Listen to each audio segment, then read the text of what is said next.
reaching through the storm, walking on the water, even when I could not see. In the middle of it all, when I thought you were 1,000 miles away, not for a moment did you forsake me. Not for a moment did you forsake me. After all, you are constant. After all, you are only good. After all, you are sovereign. Not for a moment did you forsake me. Not for a moment will you forsake me. You were singing in the dark, whispering your promise, even when I could not hear. I was held in your arms, carried for 1,000 miles to show. Not for a moment did you forsake me. Not for a moment did you forsake me. After all, you are constant. After all, you are only good. After all, you are sovereign. Not for a moment will you forsake me. Not for a moment will you forsake me. Every step, every breath, you are there. Every tear, every cry, every prayer. In my hurt and my worst, when my world falls down, not for a moment will you forsake me. Not for a moment will you forsake me. After all, you are constant. After all, you are only good. After all, you are sovereign. Not for a moment will you forsake me. Not for a moment will you forsake me. Not for a moment will you forsake me.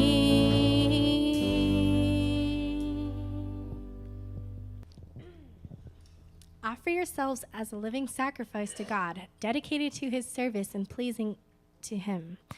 This is the true worship that you should offer. Do not conform yourselves to the standards of this world, but let God transform you inwardly by a complete change of your mind. Then you will be able to know the will of God, what is good and is pleasing to him and is perfect. The purpose of the universe's existence, centered on man, is to return joy to God, the Creator. Oh, sorry. One day Adam came to God and said, "Heavenly Parent, when I walked in the garden with you, I felt your presence and your love every day. But since that fall thing, I feel really distant from you, and I forgot how much you love me." God said, "No problem. I will create for you a companion that will be with you and love you no matter what. No matter how selfish you are, no matter how childish you are, no matter how unloving you are, unlovable you are. And because this creation is a reflection of me, his name will be a reflection of my name, and we will call him Dog." Dog loved Adam unconditionally, and Adam was comforted. And Dog was content, and he wagged his tail, and God was pleased. After a little while, time passed, Eve came to God and said to God, "Heavenly Parent, Yes, God has spoken. Heavenly Parent, dog has certainly shown great love for Adam, but because of it, Adam has gotten a really big head. He has become prideful and he struts around and he thinks that he is worthy of everybody's adoration. God said, no problem. I will create for him another companion that will see Adam as he truly is. It will remind him of his limitations and his true unworthiness. And we shall call him Cat. Cat would not obey Adam, and he treated him with great indifference. So God was pleased and smiled. Eve was pleased and content because Adam was improved and he was humble. Dog was happy. He wagged his tail. And the cat, well, he just didn't give a darn. That's a rarely known passage in the Bible, right? Okay. Worship. If you ask anybody what is worship, you will probably get a lot of different opinions, different definitions for worship. Some might say worship is attending church. I suppose that could be worship. A lot of people would say music, that is worship. You know, I think when people think about living a life of worship, they think about a monk or some kind of, religious, dedicated life. If you ask young people, do you want to lead a life of worship? They think, I don't want to be, that kind of person. I don't want to be a church person all the time. What is a life of worship? What is worship really? That is the focus of my message today. So worship is leading a life that makes God happy. You've probably heard that WWJD, right? It was a bumper sticker for a while. I don't think this is going to make a bumper sticker, but it should. Worship is living a life that makes God happy. So the question becomes, how can we make God happy? I am going to share with you some points that I derive from Rick Warren's message, The Purpose-Driven Life. And there are 4 topics, how to make God happy.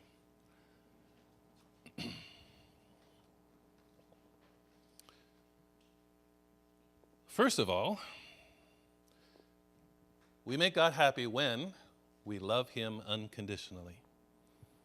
When we love God unconditionally. What is it then to love God? To love God is to have a relationship with God. To love God certainly is to communicate with God. To love God is to think about him and to make him a daily part of your life. In Hosea 6:6, it says, I don't want your sacrifices, I want your love. I don't want your burnt offerings, I want you to know me. God wants us to love him. He wants us to know him personally. He wants us to have a relationship with him. As our kids were growing up, I used to repeat many times to them, what is your purpose? As we read in Divine Principle, our purpose is to bring joy to God, to love God in our daily life. So to communicate with God,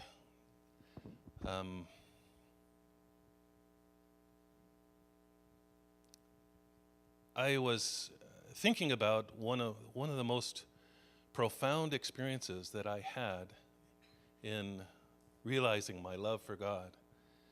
And it was during Camp Tongil. And in the first few Camp Tongils that I was involved with, I was able to participate in Mountain Challenge. And anybody here go on Mountain Challenge? Right. And we went to Mount Baker then. We climbed to Mount Baker. It's a beautiful, beautiful mountain, a beautiful creation everywhere. I mean, it was hard work, but it was beautiful. You climb up, you see the trees, you see the lake, you see the stream, you saw the glacier. It was just amazing. And in one experience, we climbed up to the top of, well, it wasn't the top, it was a ridge on Mount Baker. I was all by myself, and I just shouted, "God, I love you." And it was like a flood. It was an amazing feeling, just a feeling of God's love. Why don't you do this for me now? You don't have to shout. If you want to shout, that's okay. Close your eyes. Think about God. Think about a beautiful place. And just say, "God, I love you." Together. God, I love you.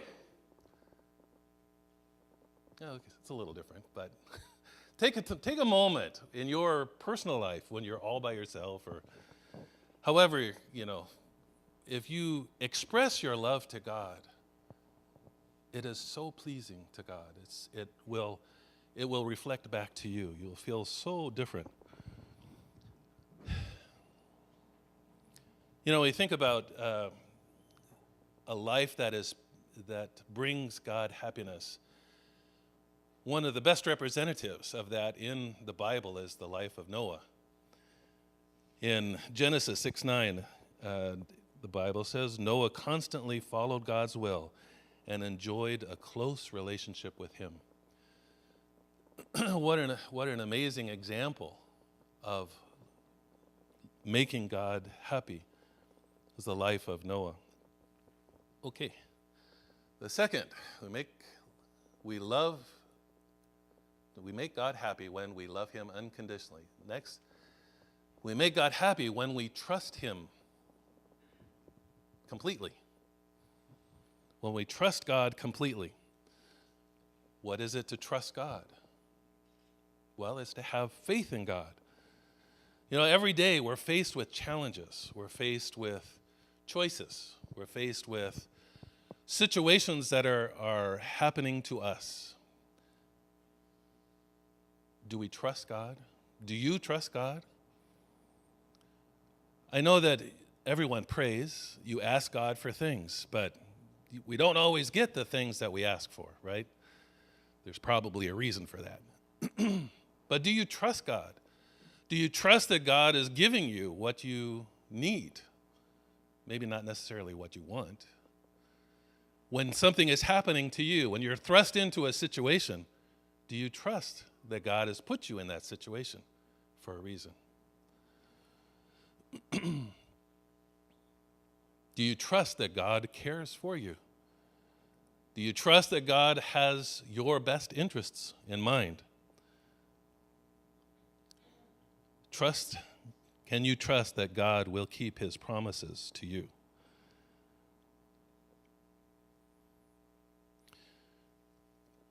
From Psalms 147:11, the Lord takes pleasure in those who honor him and trust in his constant love. Also in Psalms, I want you to trust me in your times of trouble. I want you to trust me in your times of trouble so I can rescue you and can give me glory. That was God. Okay. God speaking to us. Trust is pleasing to God. It makes God happy when we place our trust in God.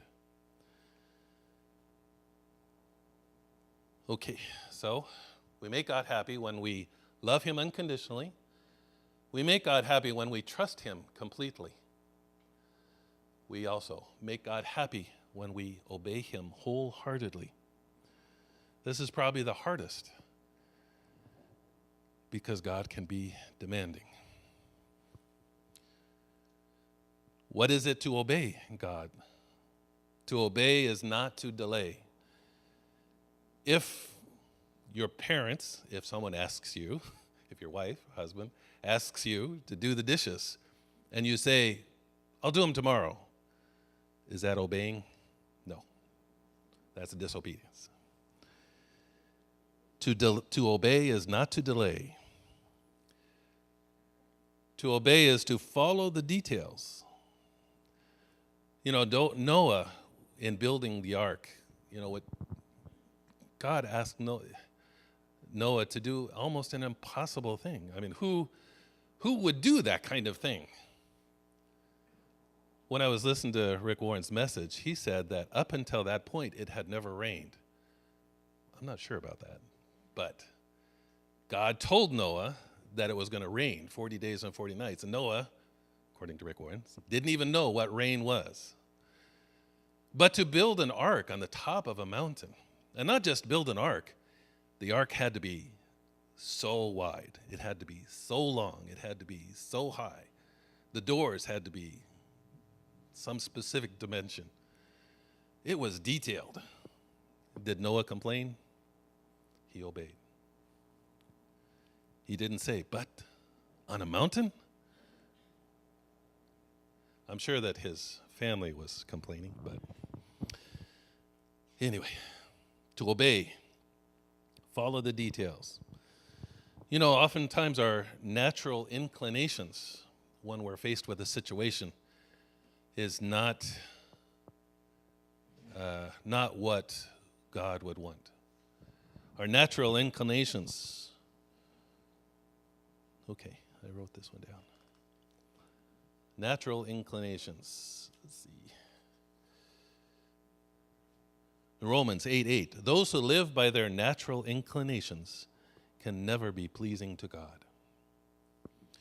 What's our natural inclinations? Our natural inclinations, when God says, if you see someone who is in need, natural inclinations, well, maybe not that case. If somebody hits you, okay, how about that? Your natural inclination is to fight back. But that's not what God's desire would be. God's desire would be that you forgive. If you see a shortage, your natural inclination would be to conserve, to hold on. But that's not God's desire. God's desire is to be generous. So, those who live by their natural inclinations can never be pleasing to God. In Psalms, it also says, just tell me what to do and I will do it, Lord. As long as I live, I'll wholeheartedly obey. That was David. So, to lead a life that makes God happy, we love him unconditionally, we trust him completely, we obey him wholeheartedly, and I saved the best for last. To make God happy, we must be happy ourselves.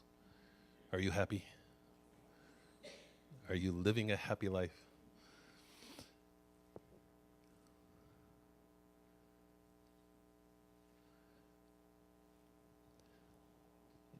In Psalms, the steps of the godly are directed by the Lord. He delights in every detail of their life. You know that God wants to be a part of every part of our life. And God can get joy from any part of your life. You know, I love to go to movies. Father went to movies all the time. And I know sometimes, you know, it might seem like you're wasting your time or you're trying to escape reality, but it just makes me happy. And I learn a lot from movies too. Anybody else like to see movies?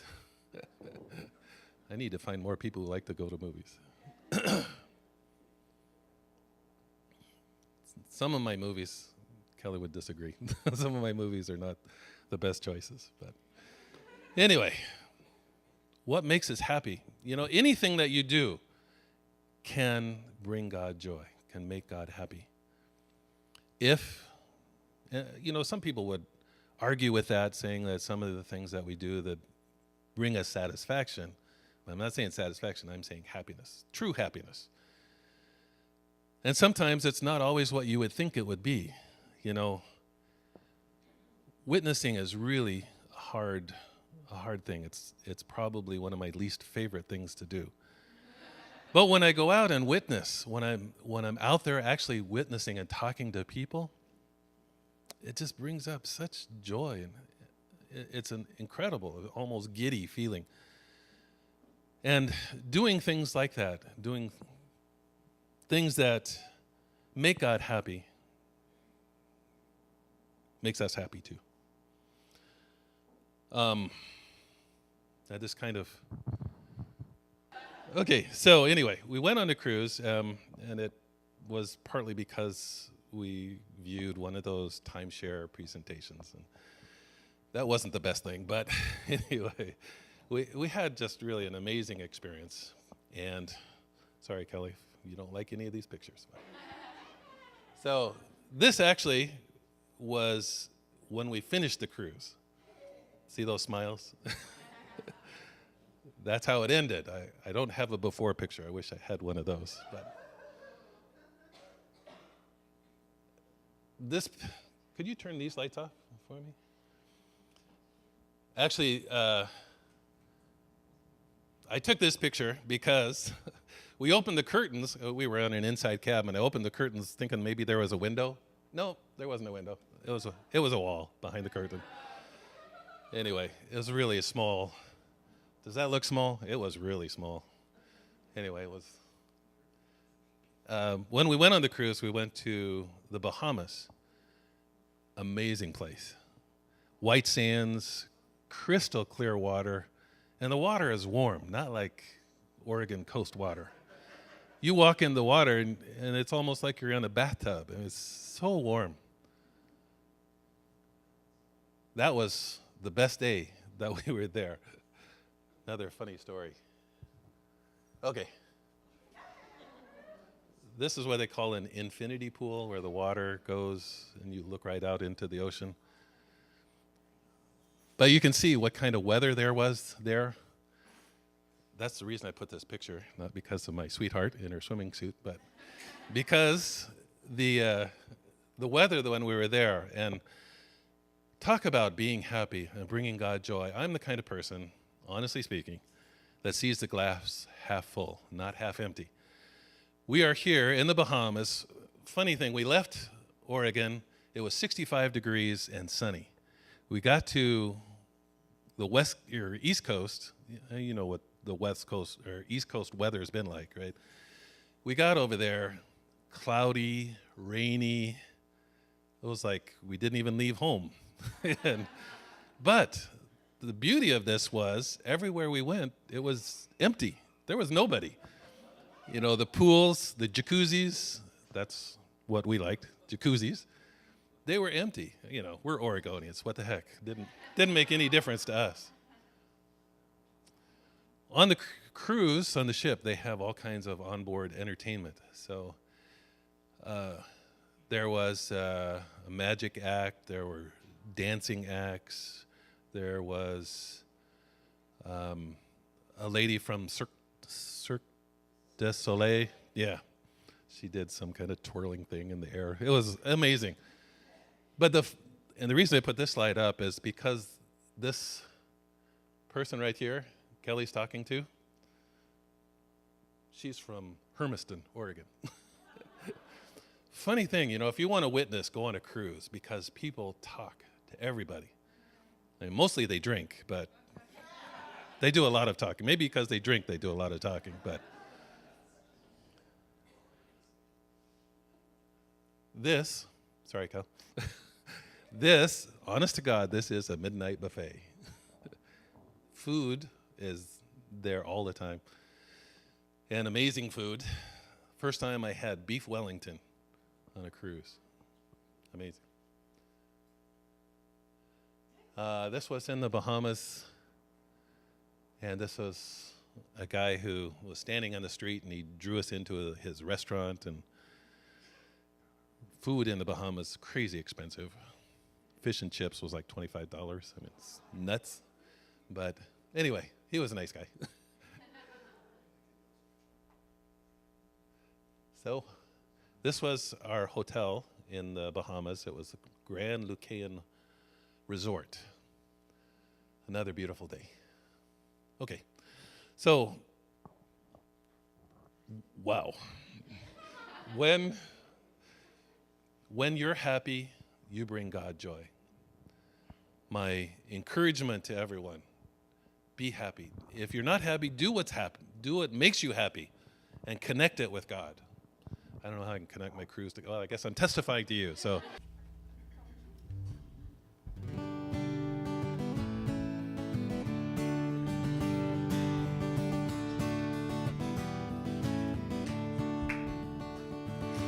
Such a feeling's coming over me.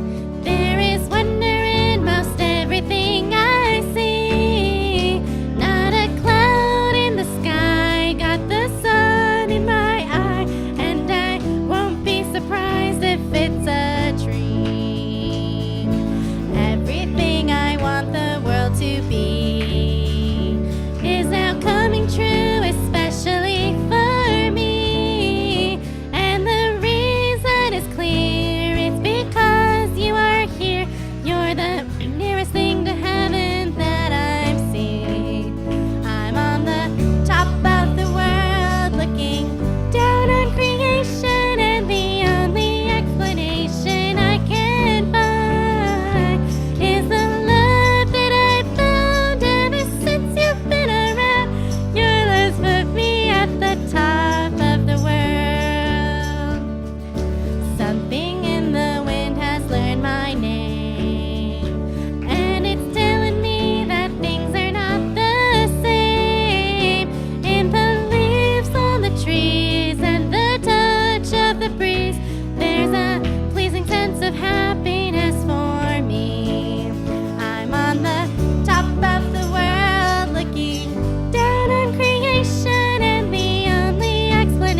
Let God go with you this week. And the church says, adieu.